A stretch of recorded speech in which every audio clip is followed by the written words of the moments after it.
Olá! Hoje iremos conversar sobre espaço e sobre três conceitos importantes: o de posição, distância e deslocamento. Para entender estes conceitos um pouco melhor, eu vou dar um exemplo pesquisando voos de Belém para o Rio de Janeiro. Este aqui sai de Belém, passa por Brasília para só depois chegar ao Rio. As posições de cada um desses lugares estão indicadas no mapa, e a distância entre Belém e Brasília é de 1.500 quilômetros. A de Brasília até o Rio de Janeiro é de 1.300 quilômetros.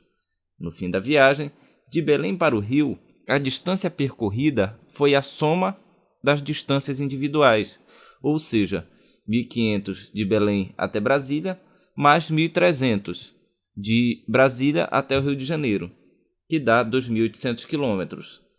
Mas o deslocamento é indicado de maneira diferente.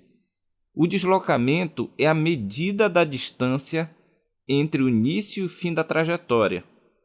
Assim, não importa o caminho que o avião tomou, seu deslocamento sempre será encontrado da mesma maneira, medindo a distância diretamente de Belém até o Rio de Janeiro, que nesse caso é de 2.450 quilômetros.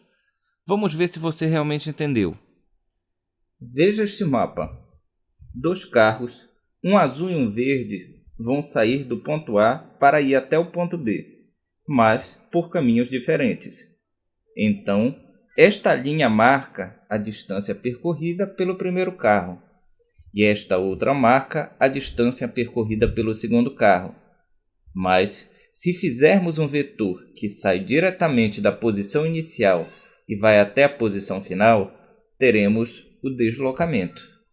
Ou seja, a distância percorrida muda de acordo com o caminho tomado por cada carro, mas o deslocamento não muda, pois ele só tem a ver com a distância entre a posição inicial e a posição final.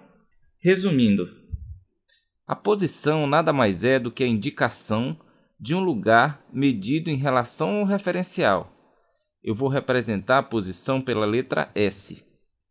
A distância percorrida mede o quanto um corpo andou e é representada por ΔS. O deslocamento é a distância do início para o fim do percurso e é representado pela letra D. Deixa eu te dar algum exemplozinho aqui. Depois de tomar seu café da manhã, você sai da sua casa, que fica no quilômetro 5 de uma rodovia, e vai até a sua escola, que fica no quilômetro 30. E após a aula, vai até a casa da sua mãe, que fica no quilômetro 15.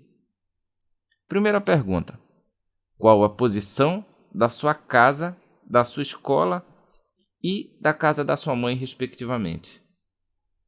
Segunda pergunta: qual a distância percorrida total? Terceira pergunta: qual o seu deslocamento desde quando você sai da sua casa e chega finalmente na casa da sua mãe depois de ter passado pela sua escola?